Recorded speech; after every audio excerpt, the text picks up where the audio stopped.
Hey everyone, and welcome. So today we are diving headfirst into a legal case that is, well, pretty peculiar.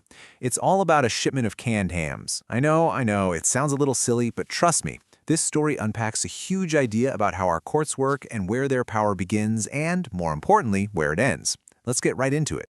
So, the whole thing really boils down to this one simple question. You've got a big shipment of canned hams, and somewhere along the line, they get ruined. Obviously, someone's got to foot the bill for that loss. But who? Well, that's the mystery we're about to unravel. And believe me, the answer is way more complicated than you might think. All right, so let's set the scene here. The case itself is called Galt versus Hapag-Lloyd, and it all kicks off with the journey. We're going to trace these canned hams all the way from a factory across a vast ocean to the shelves of a local Safeway grocery store. Now this is where it gets interesting. Just look at all these handoffs. The hams are on a ship at sea. Then they're unloaded at a port by the shipper. Then they're put on a truck and driven over land. And finally, they get delivered to Safeway. That's a whole bunch of different companies in different stages, right? This chain of custody is absolutely critical to the whole story. And okay, this is where things go south. The hams show up damaged.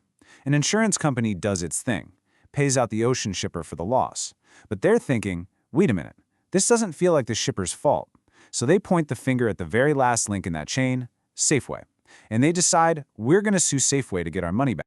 Now, you'd probably think this is just a straightforward lawsuit that ends up in some regular old local court. But nope.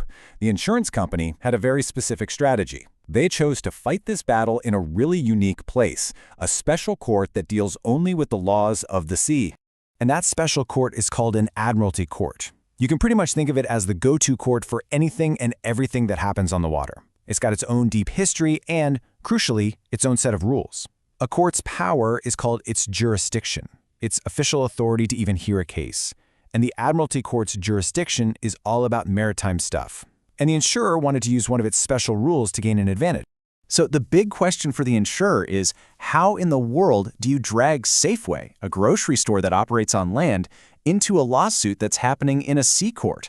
Well, the answer lies in a really powerful legal tool that's designed for exactly this kind of thing. It's called Federal Rule 14c. And this is the secret weapon. In these admiralty cases, this rule gives a defendant an incredible power.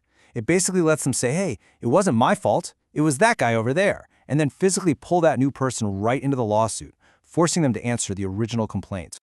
Okay, let's quickly break down who's who here, because the roles get a little jumbled. The insurer is the plaintiff. They're the ones suing. The ocean shipper is the original defendant, but by using Rule 14c, the shipper also becomes a third-party plaintiff.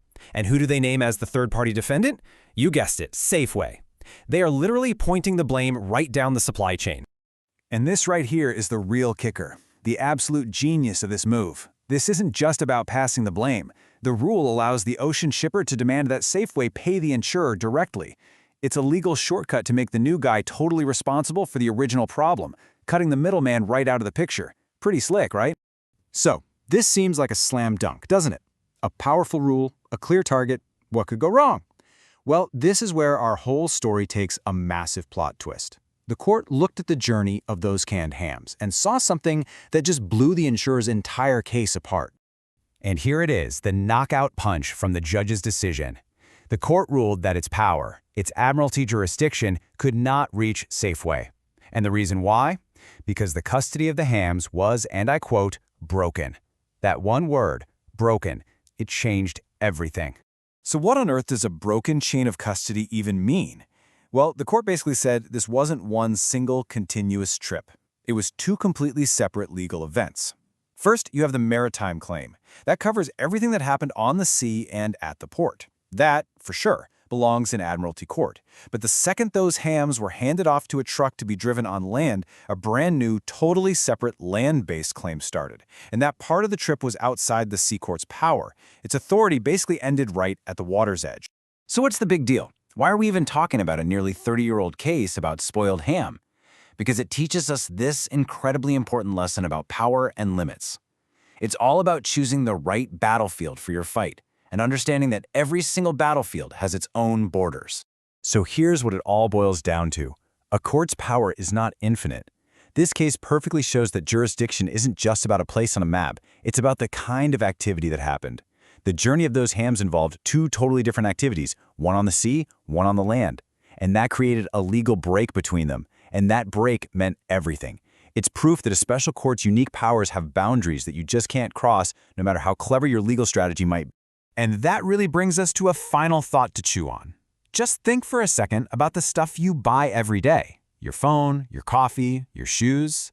They travel across oceans, through massive ports, over countless roads and railways, passing through who knows how many hands. The case of the canned hams shows us that every single one of those handoffs could be an invisible legal border, a jurisdictional line in the sand. It kind of makes you wonder, doesn't it? Just how many separate legal journeys does a single product take before it finally gets to you?